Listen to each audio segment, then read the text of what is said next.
Hello, Comet fans. Welcome to D&D post-game Comet basketball.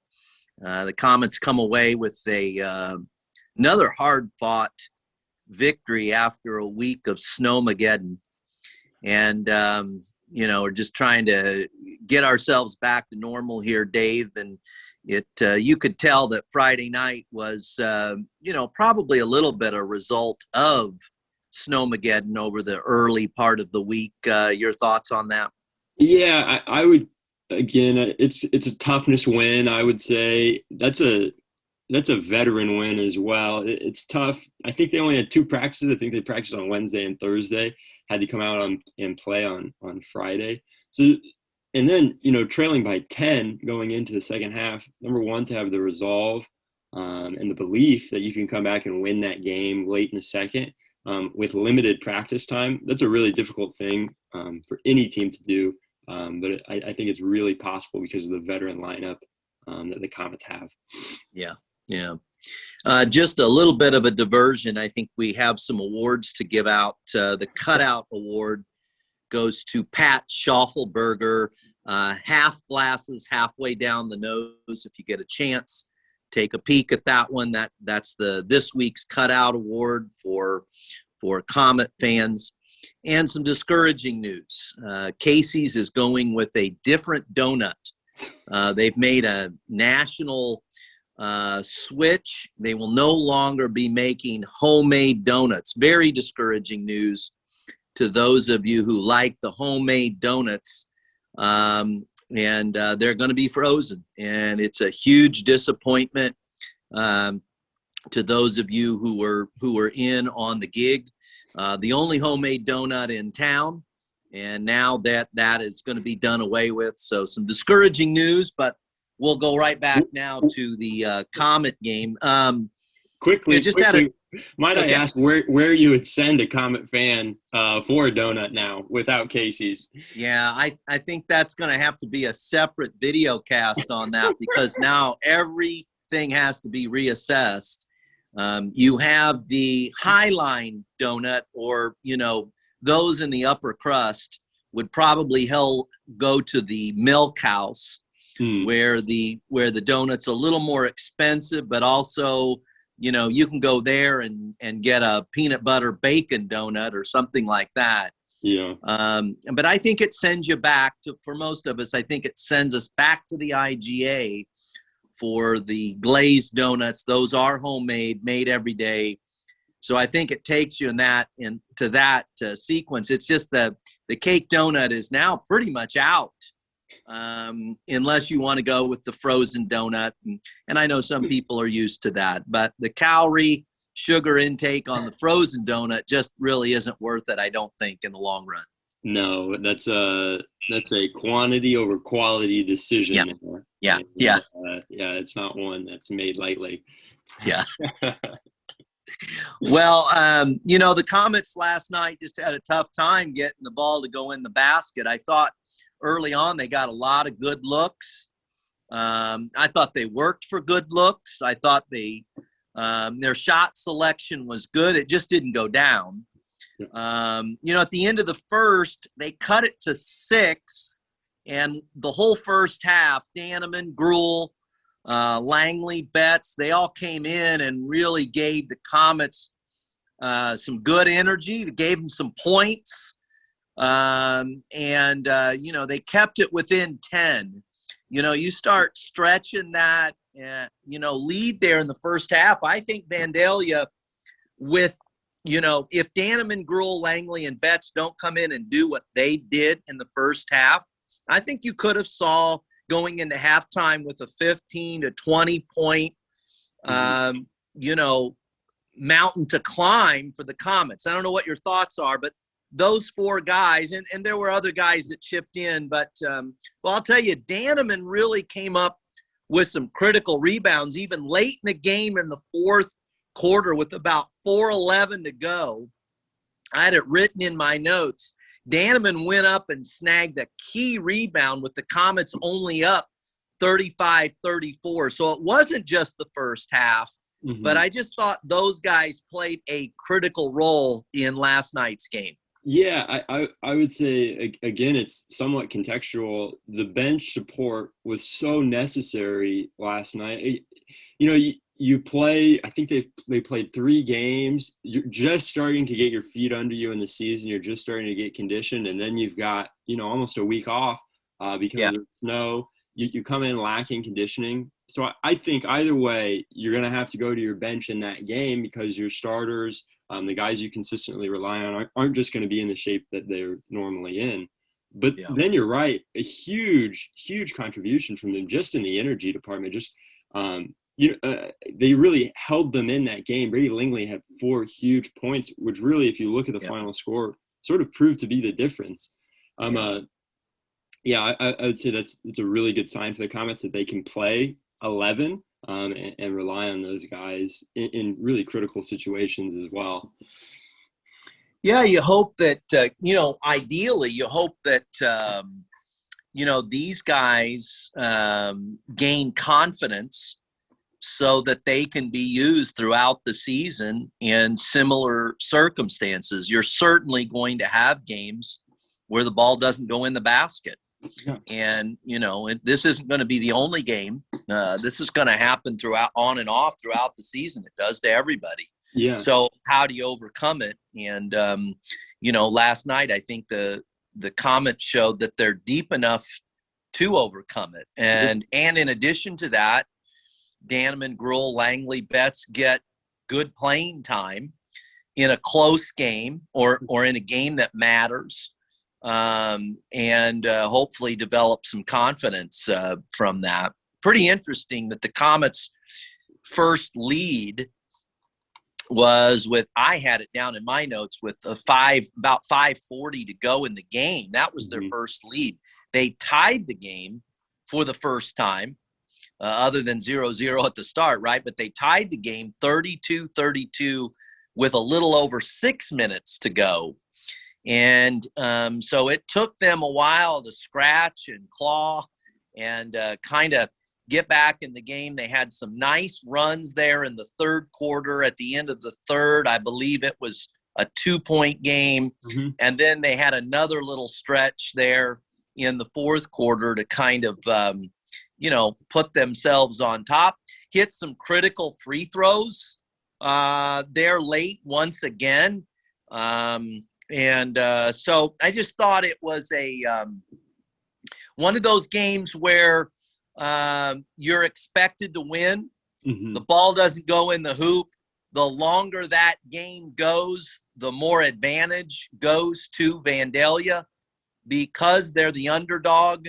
Momentum begins to shift to them, and you begin to start pressing and forcing. And I thought the Comets did that really in the second quarter before Danneman, Gruhl, and Langley and Betts came on. They had the first quarter where, they took good shots and they didn't go in. And then the second, they start pressing. And then those guys came in and actually settled it down. Mm-hmm. And so that was my perspective. Yeah, I referenced toughness earlier, and I think toughness has a lot to do with what you're talking about in terms of making shots, in terms of being able to go on those runs in the third and in the fourth. It is somewhat psychological as a shooter, especially on offense. When the shots aren't falling, you start to think, should I keep taking these? Are these good shots? And that's really difficult to overcome. And I just think that takes a lot of toughness from the first group and also the second group, just to hang in there, to keep taking the shots, to have the belief that eventually they'll fall. And they did fall, like you referenced, in the third quarter. It was sparked by a Jack Schaufberger 3. Comets go on a 9-0 run to cut the game to 1 point, 27-28. They really, really solid production on both ends there. I think Desmond Gardner got a steal and a layup. And, it just takes a couple to sort of start a snowball, to start an avalanche. And that's what you saw. But I really think, again, that stems from toughness, from just hanging in there. Illinois lacks a shot clock in high school basketball. So when you come out trailing by 10, you start to wonder, what is the other team going to start playing very conservatively? What do we have to do to really turn this thing around? And it just took a lot of belief, a lot of resilience in order to hang in there throughout, the full 32-minute game, in my opinion. Yeah, in my notes, it was going a little tough for McCullough. He goes 2 for 3 from the line there in the first half. And we know he's a good free throw shooter, but then when the game's on the line down the stretch, he hits 2 when he needs to. And so it's one of those things where you just have to keep taking the shots. Yeah. I do think that one of the things that the Comets did last night was convert in the open court on the fast break. That's where they made some runs, and they got the ball in situations where they were 1-on-2, 2-on-3, and they converted those to kind of overcome Vandalia. And so those conversions on the fast break really did end up being the critical things. And then to salt the game, to keep the lead, they hit free throws and got critical rebounds down the stretch. Yeah, you mentioned Peyton, and you mentioned those runs, and those open court fast break layups that the Comets succeeded in getting. Those really stem again from the defensive end. Casey for Vandalia, I think he had 14 points going into halftime. They held him to 20 overall. And it's the team rallying. The Comets always play good team defense. But I think a large part of that goes to a guy like Peyton McCullough, who, even though he doesn't have it going offensively in that game, he still has the wherewithal to buckle down defensively and to get stops. I also think that, Desmond Gardner deserves a large part of that as well. And, the game is really cool thing about basketball is it's interconnected. Offense and defense they really go hand in hand. And so, the second half was really just a good display of both offense and defense, or defense leading into offense. I thought the Comets did that really well. Yeah, I thought they might hold the ball with about 2:20 to go. They were up 3. And, I know because I overheard Coach Cantrell say, we're only going to take a wide open look.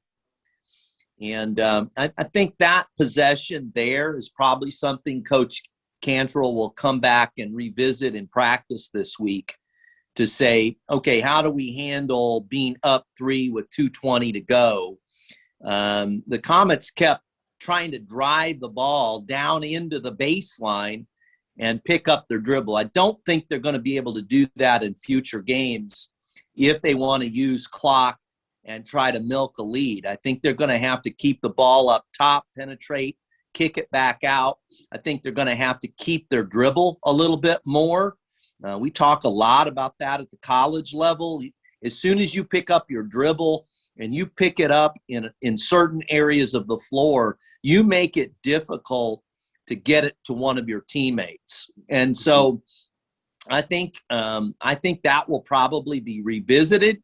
And then late in the game, with about, a minute to go or so, they handled that same situation much better, went to the free throw line with about 20 seconds. I think that's when McCullough hit 2, and then they kind of salted away, had a couple of really good defensive possessions down the stretch, only up 3 points there late. And, Vandalia wasn't able to convert their last 2 or 3 possessions there that enabled the Comets to put it away. Yeah. And, Coach Cantrell, Coach Dahl, Coach Schwally, they're really good at, teaching the kids situationally, putting them into situations that they think they'll encounter in a game, and forcing them to deal with them in practice. And, that's something that we always drilled when I was playing at Greenville High School, is that you're up, by 5 with a couple minutes to go. How do you now possess the ball? Where do you want to possess it? What does good offense in those situations look like? And you're right. I think that's something they'll work on going forward, especially as you get into the conference season, as wins really, really begin to matter now, as you're playing for gold ball. And you're right. they drove the ball short corner several times late in the game, and picking up your dribble there is deadly because the baseline then acts as another defender. So just looking to keep the ball up top in the middle of the court, and to Fletcher Manhart's really good at it. He possesses the ball really well, and I think the Comets will continuously look to put the ball in his hands, especially as the game gets later and later. Yeah. Well, Comet fans, it's a quick turnaround. Your Comets are going to go to Staunton and play this afternoon. And so we'll look forward to trying to tune in to that one. But this is Double D. And just to repeat, Cutout Award goes to Pat Schaufelberger this week. And make those donut choices very, very carefully. All right, so long for now. I'm Doug Faulkner with the Papyrus, and my partner, Dave Holden, sports editor for The Advocate. We'll see you next time.